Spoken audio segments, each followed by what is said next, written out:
Thank you very much, Alan. Thank you very much, Jim. And also a big thanks to Ingo and Tina for organizing this conference so excellently. And it looks like it's going to be a really stimulating couple of afternoons.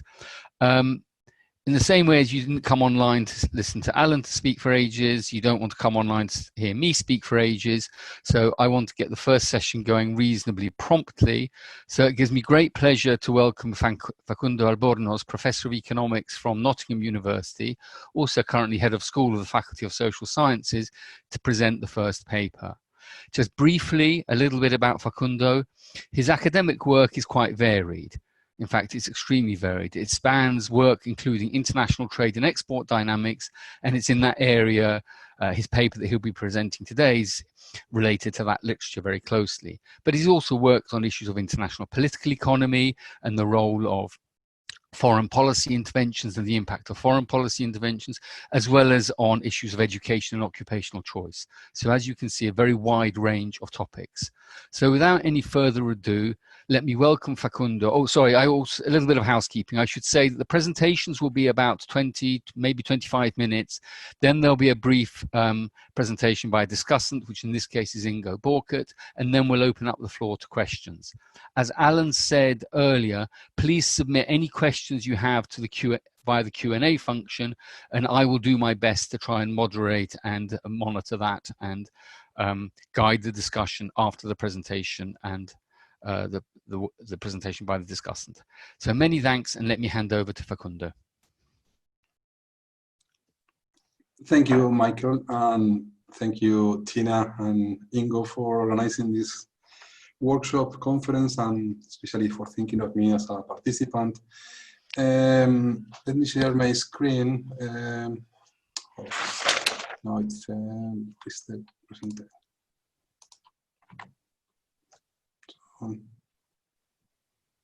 I had it here. One second, please. Here it is. Okay, so can you all hear me and see me? Yes. No. Okay, so as you see, this paper is about firm responses to tariff hikes. So it's a joint paper with Irene Brambilla, who is now based in Argentina, the University of La Plata, and Emmanuel Ornelas, who many people will probably know, who is now at the São Paulo School of Economics. So we want to understand how firms react to changes increases in tariffs. So that's the type of questions we ask. So how do tariff hikes affect firm export behavior? We want to see whether these changes or increases in tariff affect the entry-exit decisions in a market. So some firms will probably leave a market after facing higher tariff. What happens with the firms that survive? So do tariff affect the export volumes of resilient firms? So we want to understand whether there is a change in strategies of firms that keep exporting to the market after facing an increase in tariffs. We want to understand the impact of, so part of these reactions will manifest in changes in the export basket composition. So we want to understand the impact of tariffs on export basket composition. And we want to understand whether what happens in a market affects the export behavior of these firms in other markets. So we're interested in third market effects. So we all know quite a lot about the effect of trade liberalization. We know the effect of, we have some understanding of the effect of increasing barriers to trade, increasing tariffs. We know very little about the effect of removing barriers to trade. We know very little about the effect of imposing new barriers to trade. We know very little about what happens when firms face higher tariffs. And obviously the question is not the opposite, so it's not the same reducing tariff as increasing tariff, but the empirical challenge is the same. So we all know the endogeneity problems associated with tariffs, so it's very hard to have a very well-identified effect. So we need to come up with a convincing empirical strategy. So we found a policy shock that does the job, that does allow us to identify the effect of tariff hikes. So there is a policy shock that happened in 1997. So in in the US. So tariff increases in the US in 1997, only for Argentinian firms, only for some of the products that Argentina exported. And the shock, we will argue, was exogenous from the perspective of Argentinian firms. So the firms were exporting to the US some products, all of a sudden something changed, and they faced all of a sudden an increase in their tariffs. So for some of the products, for some of the firms. So that I think permits us to study the question of the tariff hikes in a very well-identified setting. So the context is the context of the Generalized System of Preferences, so that started in the 70s. And these are unilateral tariff concessions that were offered at discretion of the donor country.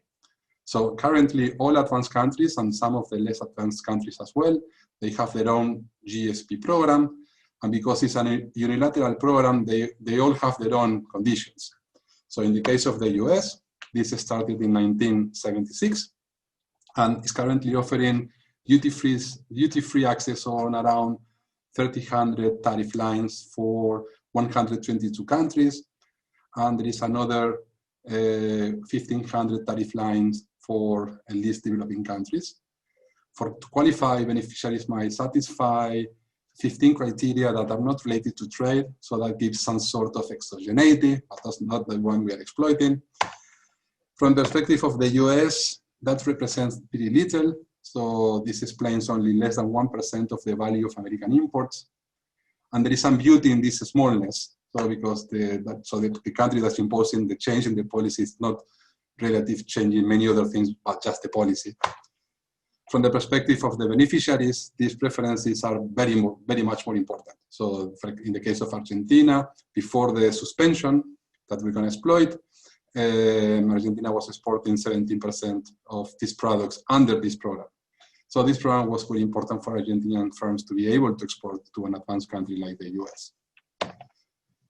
To give you more detail about the shock we exploit, and it's interesting because it's totally independent from the perspective, so from whatever the firms can affect. So this was a dispute between the US and Argentina over a patent law in pharmaceuticals that was passed by the Congress in December 1995.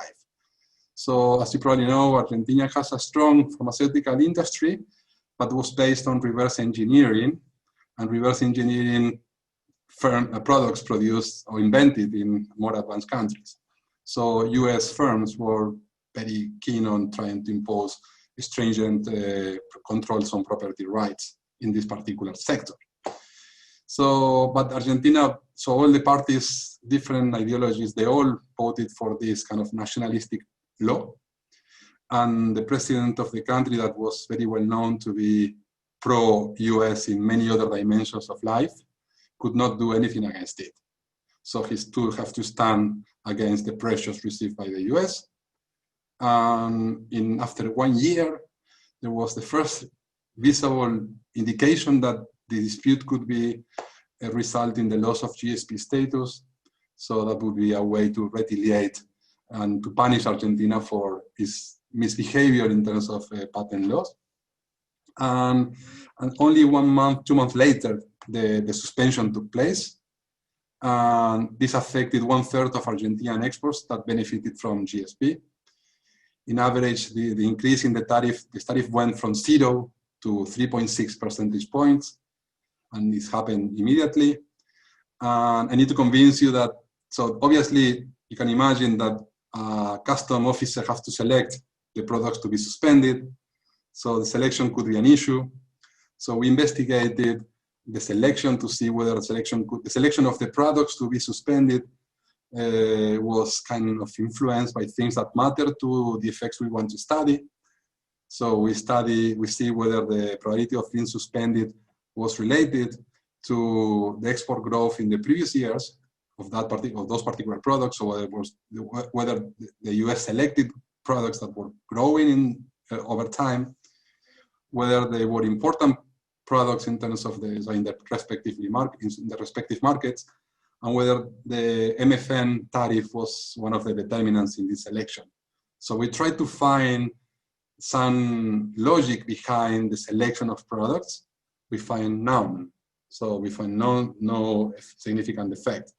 Obviously, there is a logic. The logic is not publicly available, but we can state with some reassurance that the selection was not driven by the performance of these products in those markets before the suspension took place. So selection is not a huge problem. So we are quite confident about the setting and how this setting allows us to well identify many effects. So but let me just give you an overview of how we contribute to many literatures. So we contribute to the literature on the effects of tariff on firms. So this is one of the main papers in the field. I'm not going to argue or justify my selection of papers much because we don't have interest of time. But I can tell you, we contribute to these effects of tariff on firms, the effects of non-reciprocal preferences, the effect of trade cost on firm export strategies. We contribute, obviously, we will see that part of the story has to do with multi-product firms and how they react to changes in relative changes in tariffs. So we contribute to the multi-product firm literature. And we also contribute to a small literature that I think should be much more influential, which is the third market effects. So firms, papers that study how what happens in a country affects exports in other countries. So let me give you an overview of what we do. So we have results at the product level, and I'm going to concentrate on only one right now. And then the main analysis based on, so it's done at the firm level. And then I'm going to just discuss some implications of a model that we are working, so on which we are working right now. So we have the model in the paper that we submitted to the conference, but we are right, so now it's work in progress. So as in interest of time, I'm going to just skip the model and try to convince you of the theoretical implications by just my verbal skills. So at the product level, the most interesting thing is that we can estimate a very well identified trade elasticity. So what we do is a reduced form elasticity, where we just try to study the effect of imports on, so how tariff affect imports of product I at the time T with a bunch of fixed effects. And we just concentrate on the period before and after the suspension. So we can actually study the variation, how the variation in the tariff going from 0 to 3.9 affects imports. Okay, obviously 3.9 is just an average effect, so this varies across different products. The interesting result is that the results depend on the level of aggregation, and let me just show you that. So if we go at a very fine level of disaggregation and we look at the elasticity of the trade elasticity at the 8-digit level, we estimate an elasticity of 10. If we start aggregating and we look at higher level of aggregation, so bigger categories of products, this elasticity goes down. So this is already indicating one of the main messages and takeaways of the paper is this substitution within the export basket. That is very relevant to explain the results. So, but the main analysis is at the firm level. So the data we are working on is Argentinian customs data. And we have the universe of export transactions at the firm product destination level. So from US ITC, we can get the level of preferences granted to Argentina during that period. The period is 1994 and to 2001. This is before and after the suspension took place in 1997. And in the analysis, we take 1997 out. So we do carry out the analysis at the 6-digit level. And you have to believe me, I'll show you quickly that we are not capturing any pre-trend effect. So for example, if we compare the growth of the export growth of firms before the suspension between those firms that suffer some suspension and those firms that were exporting goods that were not suspended, you can see that there is no significant difference in the export performance. Okay, so this is the main empirical specification.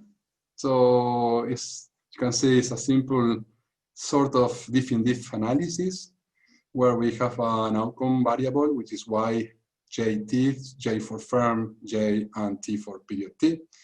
This is going to take many forms, okay? So it could be the extensive margin, the sub-extensive, the intensive margin, I will tell you in a minute.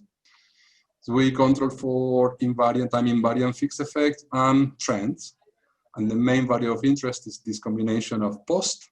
Post takes the value of 1 after 1997, 0 otherwise, and susp. And susp is defined to capture how much the firm is exposed to the suspension.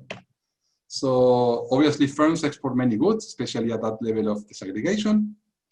And some of these goods were suspended, other goods were not suspended.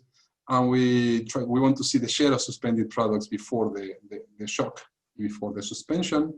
So that's what we do in the first definition. So this is a simple average of the share of suspended products over the precedent 3 years before the suspension.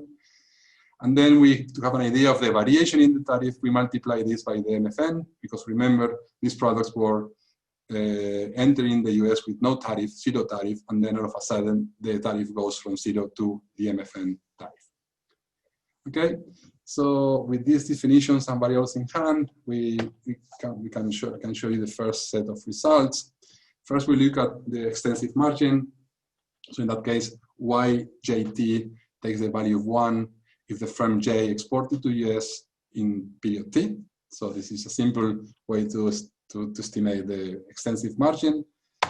And you can see that in every specification, no matter whether we use just the share or the average tariff increase, no matter whether we apply this to all firms or we focus on those firms that had one product exported under GSP. So in all these specifications, we find this kind of robust result according to which the suspension did have an effect on the probability of a firm to export to the US. So some firms actually left after they faced the increase in tariffs. So if we take this minus 0.04 estimate, that means that it's basically if a firm was exporting only suspended products, the probability of exporting to the US would actually decrease by 4 percentage points. And if you take into account that the baseline probability of exporting to the US after 1997 is 30%, you can see that the effect accounts for more than 10% of the probability of exporting. So a quite significant effect on the extensive margin. Something that is I don't like non-results as a result, but an interesting non-result is that we find non-results on the intensive margin. So if the YJT is basically the log of export to the US of firm J in period T, then we find no results. So basically 0 results. Just for a second, let me just tell you what we are doing here. We are just looking at firms that after the suspension, they kept exporting to the US. Okay, so the resilient firms. These firms that survived the shock didn't seem to show a decrease in a change in the intensive margin. So a very kind of not significant and small effect. This is a bit surprising, but if you think about firms, multi-product firms, this is no longer surprising because obviously the intensive margin of suspended products is affected negatively. The intensive margin of non-suspended products is affected positively. So we export less of suspended products as we would expect. The tariff is higher. We export more of non-suspended. So that gives you this idea that firms that survive are already substituting across different products. This idea is enhanced or sustained strongly if we look at the share of suspended products that goes down after the suspension, and the probability of exporting at least one suspended product also goes down after the suspension. The probability of exporting at least one non-suspended product goes up. So this substitution is taking place in a way that does not affect much the intensive margin of exports to the US. And this is giving you this kind of, in a way, unexpected substitutability across different products, also manifest in products that are important for the firm. So we can look at the hierarchy. So if you look at here is the probability of being for a product to be in the core product, so the main exported product to the US it decreases with the suspension. So, and the probability of being top 3 also decreases with the suspension. So the variation in tariffs also decreases the probability for a good, also affects the probability for a good to be considered core. And remember that in the literature, core is kind of more related to the ability of a firm to produce a high quality product, or it's kind of considered to be the best product in terms of technological terms or productivity. So we show here that this coreness is also quite sensitive to variations in prices, which is an interesting result in itself. So this is a short presentation, but so I have no time to develop the model explaining this, but let me just remind you. What we are finding here is that the tariff, when the tariff of a product in a market rises, this is going to affect sales of other products in that market. So there is this substitutability across products that is important within a market.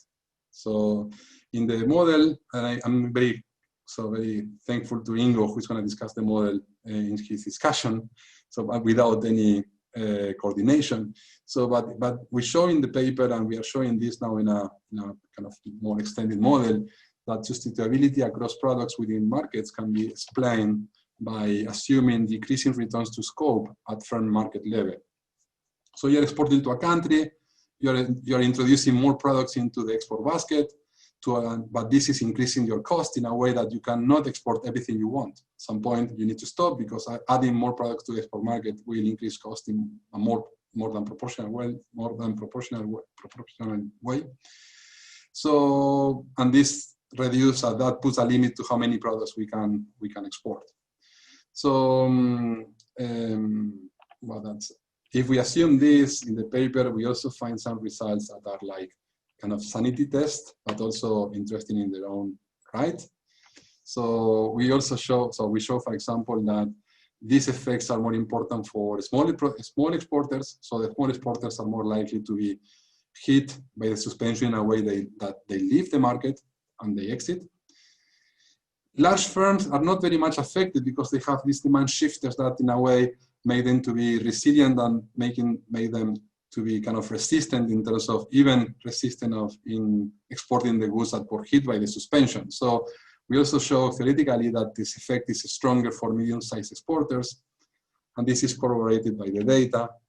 So here, for example, we are looking at the effect of the suspension on whether this is more important or is this kind of driven by large firms. But here we are defining large firms in a very flexible way, or in a very lenient way, because we are considering large a firm that is above the 25th percentile. So that includes firms that are not very large. And you see that being large in this generous way of defining large is kind of making the effect stronger. If we define large in a more stringent way, so we just look at firms that are really, really large, for example, those above the 19th percentile, we see that these firms are not more likely to exit or they're not more likely to export non-suspended goods. So these firms are, these results of increasing the probability of exporting non-suspended goods is more driven by mid-sized firms. So we have the first result for the exports in the US, the country where the policy change took place. We want to see whether the effect of this policy change in the US affected the exports of firms in other markets where this policy didn't take place. So we're going to look at firms that exported to the US before 1997, so firms that were exposed to the shock, and see what happens with this to their exports to the rest of the world. So we are looking now at the probability of exporting to the rest of the world. So we replicate the analysis, but now we are looking at whether a firm is going to export to a country that is not the US. Remember that suspended and post, but post is a year.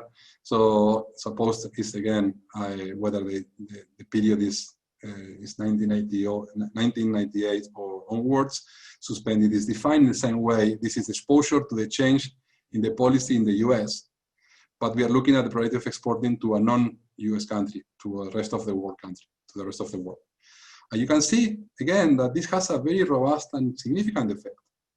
And so the probability of exporting to the rest of the world is affected by changes in the tariff in the US.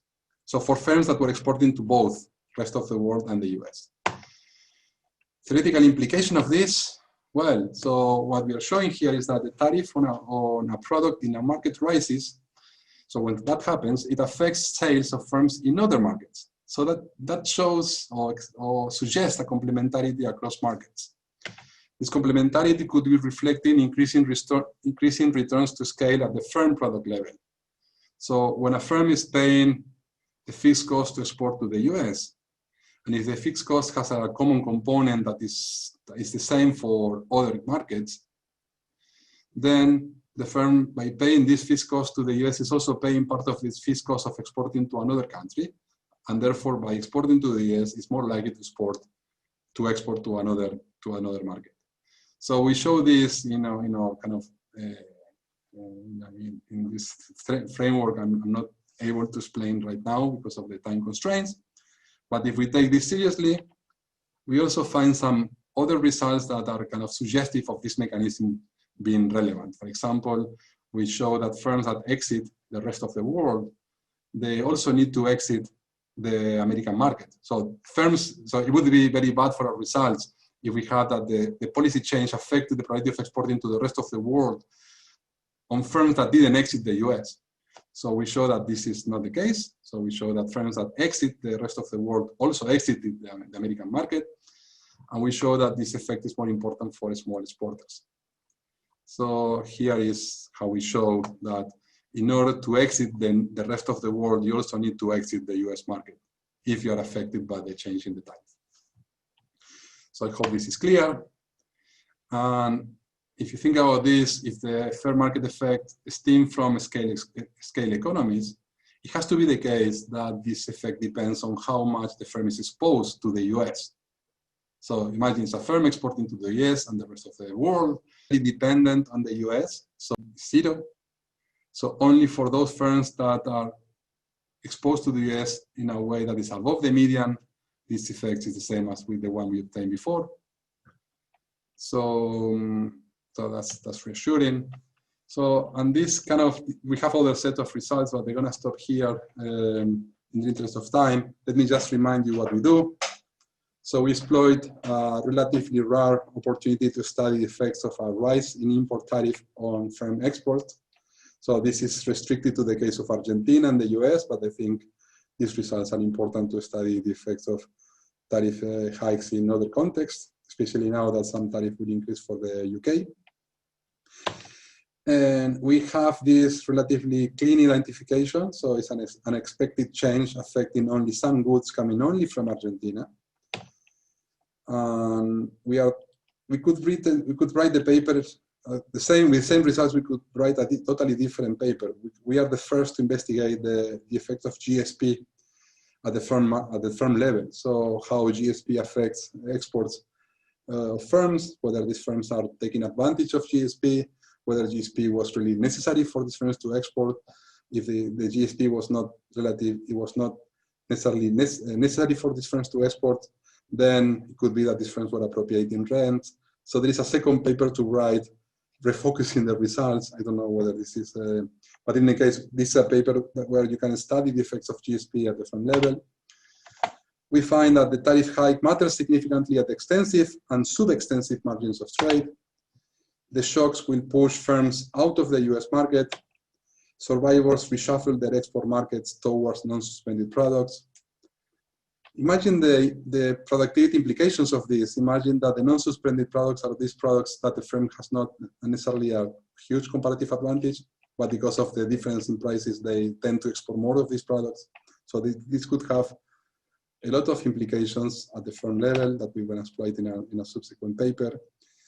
Then the extensive margin effects extend to third markets. And just to insist on the message, all these results point out to decreasing returns to scope at the firm market level and increasing returns to scale at the firm product level. And this is important because we were in all these models quantifying the effects of trade liberalization or trade liberalization reversals and they model firms in a way that these effects are not incorporated, and this could actually affect the estimations. So I'm gonna stop here. I don't know how I did in terms of time. I didn't time myself. Well, you've overrun a little bit, but I'm sure we can cope with that. Okay, so thank you very much, Facundo. That was really, really interesting and has raised quite a lot of questions in my mind, at least. But let me hand over now to Ingo for his discussant comments. So thank you very much, Facundo, and thanks, Michael. Thanks, Facundo, for what I thought was an impressively succinct and clear account of what is a very, very rich paper. Since you just summarized your paper, if you mind, I don't recap your summary, but rather straight go into the comments. To that, I'll share my screen.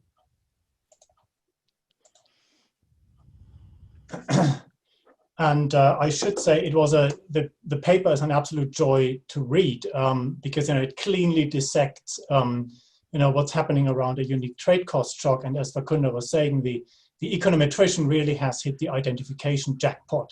So I'm not going to argue with that, but let me focus my comments on three points, I guess. One is the paper does contribute to at least 5 or 6 strands in the literature, but I thought there could be bridges made to established facts in the literature that would perhaps allow us to better understand where that paper fits into the bigger picture. I'm going to briefly revisit the extensive margin predictions. And thirdly, apparently Facundo thought that it was my job to discuss the model.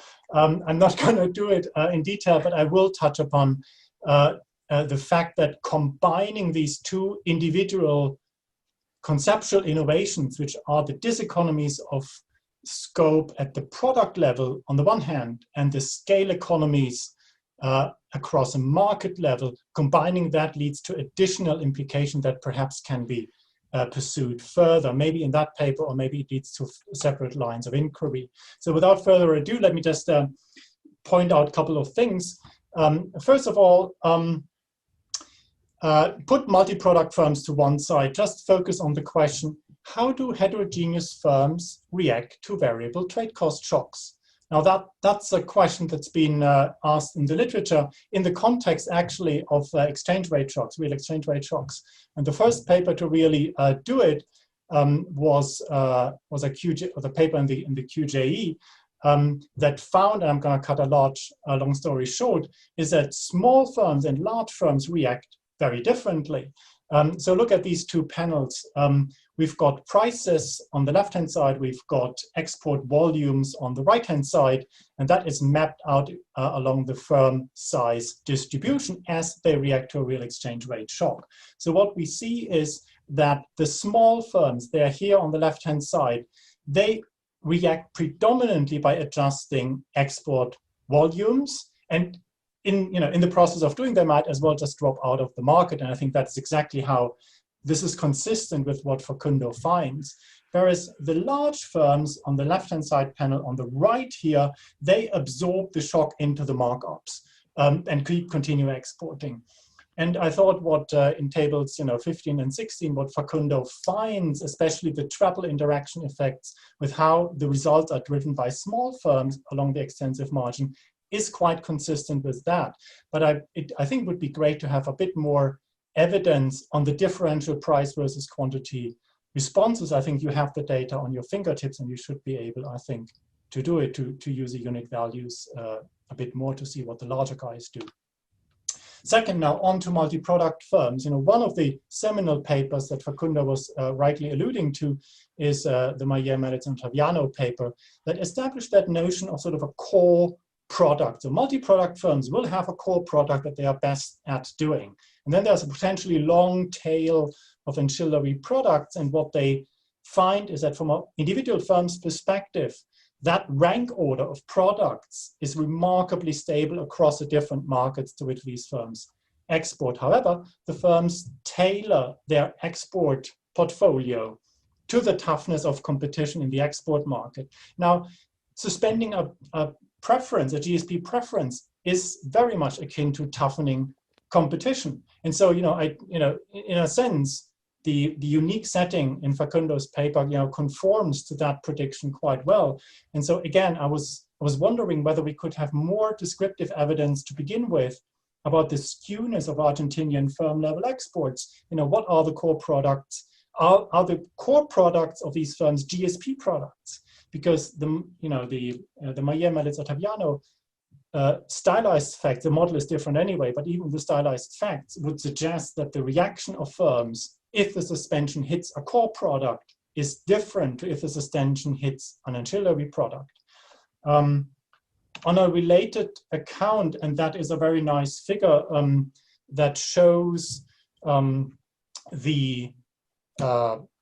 it's a diagram that shows firms' export bundles as a function of these demand shifters. I think it was a very, very neat way of showing the comparative statics in the model. So this is a demand shifter for the GSP product and the demand shifter for the other product on the vertical axis.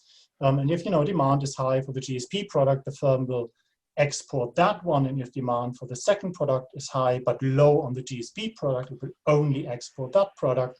And then out there on the top right-hand side, there's an area where a firm would export both. Now, this gray area here, the top gray area, this is very much a Mayer, Melitz, Ottaviano kind of response of focusing after a shock what the firm is best at doing. So in that sense, the findings sit well with a stylized fact from the literature. However, this shaded area here, that's now really interesting. These are the firms that previously only exported product one, the GSP product, and after that product is hit by an adverse market access shock, actually keep exporting that and yet add another product to it and actually become multi-product firms. That's completely opposite to what we would expect from that core product literature. And I was wondering whether there is really empirical evidence for this in the data. I wasn't, I'm happy to be corrected, but I wasn't quite happy. I wasn't quite sure whether I could really point my finger to the empirical results, that was really in the results. If it would, I think it would be very, very nice, because it would just bolster the novel contribution relative to the Mayer, Melitz, and Ottaviano paper.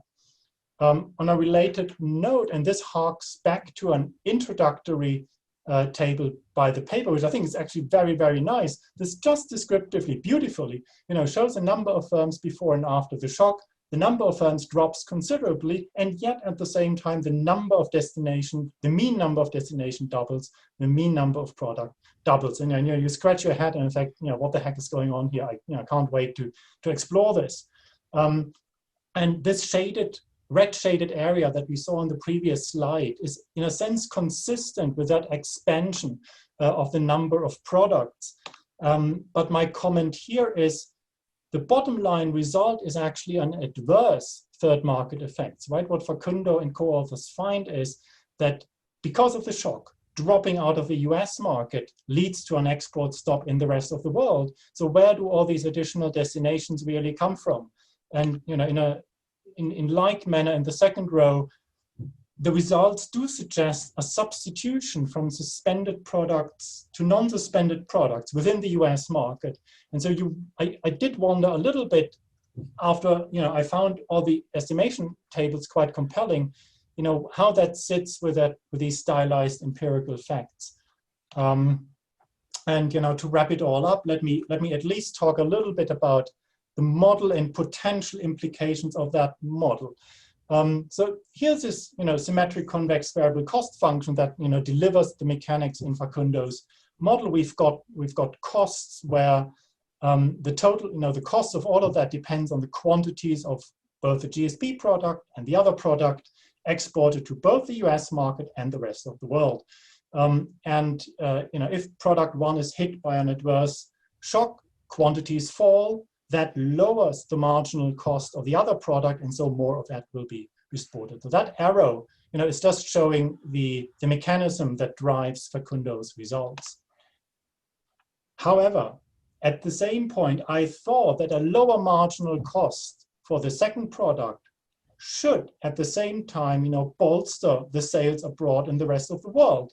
And so there should be a second effect here that, as it were, attenuates this positive spillover. You know, the spillover being a product is being dropped from the US market, it will be dropped in the rest of the world market, but there should be, you know, an attenuating effect on that along the lines of the other non-hit products. Secondly, what is being exported to the rest of the world of the product that is going to be hit by a preference suspension should matter for the firm exposure to the suspension. If I understood correctly, this suspension variable is defined really only as a share in the US market. So that variable doesn't really play a role here. I think it's somewhere rolled into the estimation, but I think not explicitly taken accounted for.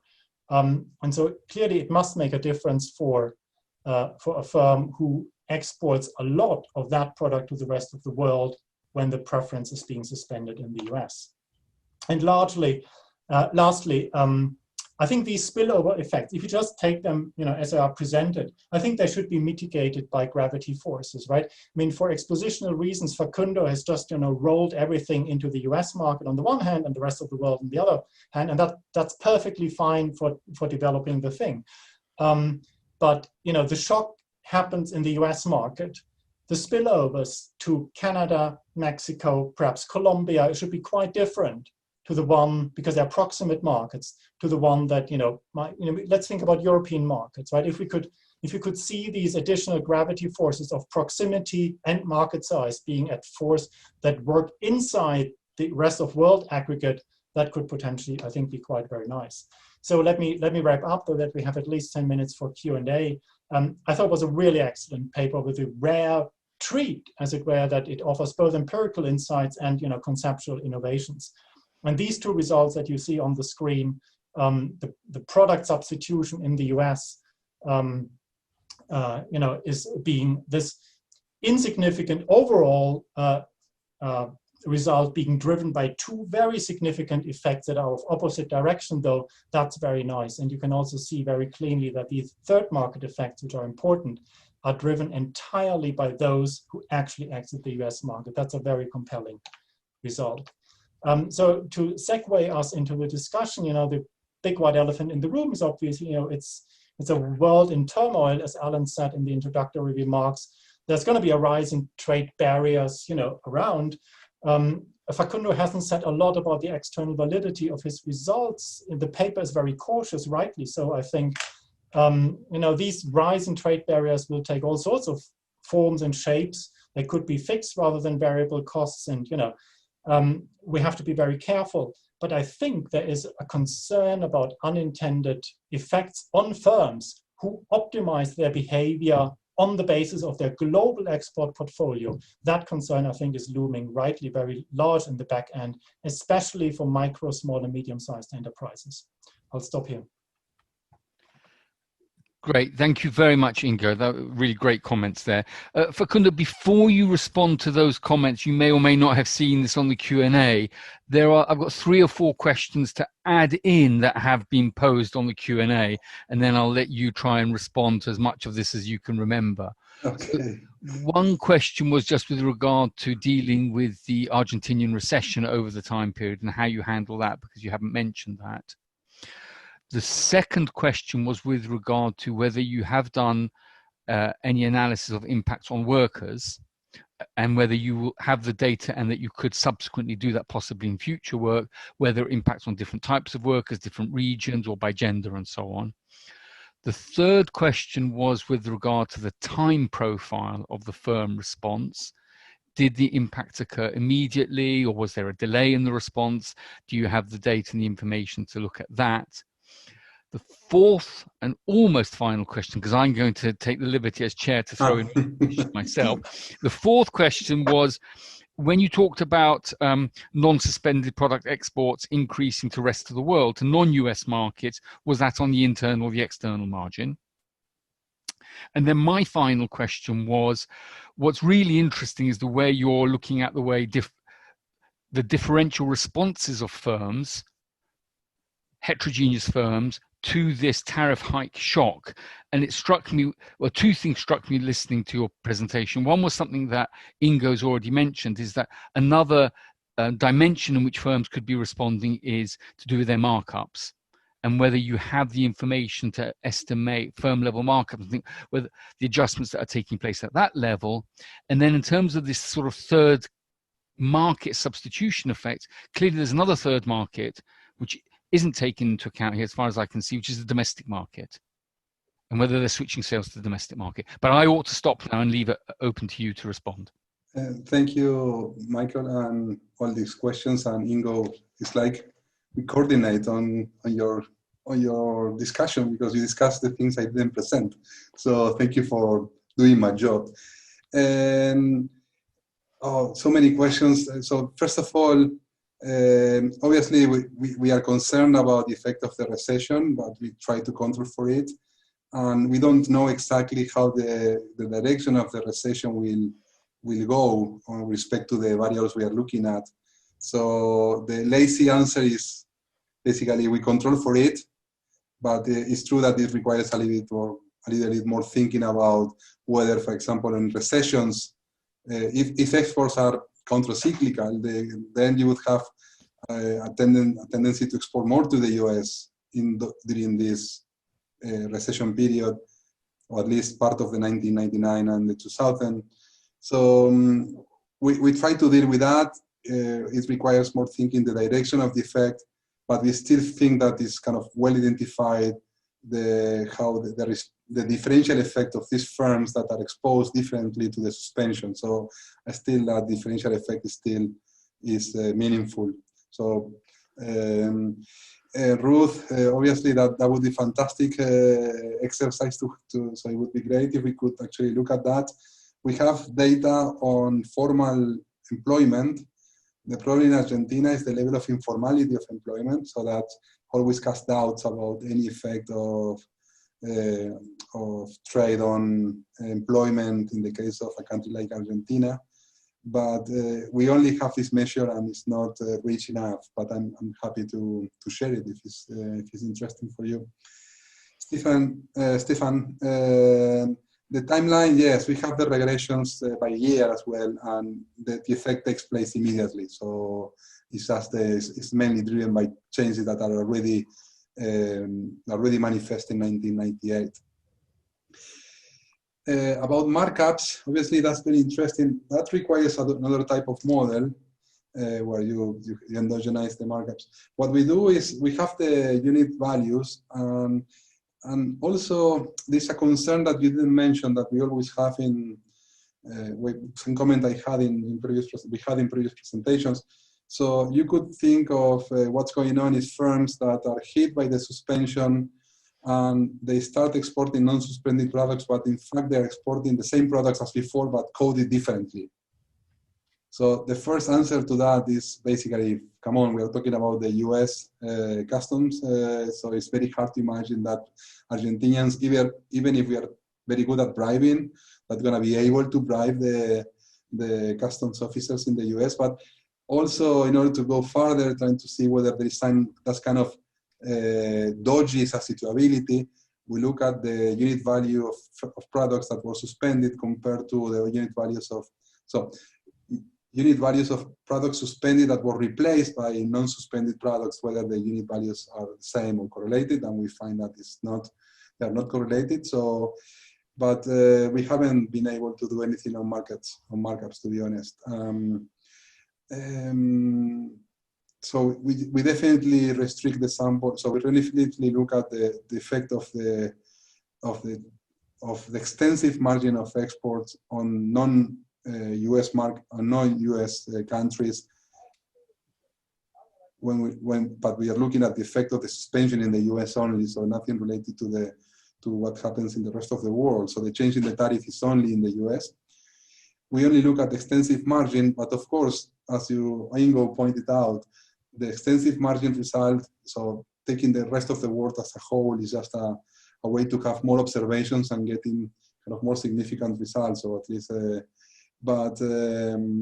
we looked at the effects of this, so we expect this effect to be more important in OECD countries. than especially in Latin America. So where the decisions to export are not necessarily related to how the firm exports in countries like the US. And we find, as is expected, that, for example, the effects of suspension is much lower and even non-significant when we restrict the sample to when the rest of the world is just South America, for example. So I don't know if I'm missing any other important comment. Ingo, I should have written down your comments, looking at the slides. So is there any question you want me to ask? The only other question, just to go back to my question, which was about looking at their responses in terms of domestic sales. We don't have domestic sales, and that's the typical problem of these papers that are based on customs, only on custom data. Yes. That limits the analysis as well when we try to think about, for example, think about this. So the tariff affects the type of products we are selling, and we have some core competence that is kind of related to our capacity to produce products, but we show that that the coreness is also very sensitive to changes in tariff. So one fantastic paper would be basically to see whether because when we think about tariff, we always think about uniform tariffs, tariff being the same across products. But this variation in tariff across different products would push countries to export products for which the country doesn't necessarily have comparative advantage, because if the coreness was only technological and this coreness now is affected by tariff changes, then it could be that there is a shift from products that are very good at producing but not very good at selling because of the change in the tariffs. So that would be great to see an effect on productivity of this kind of non-uniform variation in tariff. That's a paper I have in my mind. I haven't been able to start working on, but this is a follow-up paper and it's related. Yeah, no, that would be very nice. But do you have the data to estimate productivity? Well, and for a sample of firms we still have the problem of domestic sales. So for the only firms we have domestic sales, is a small sample of firms for which we have a particular survey.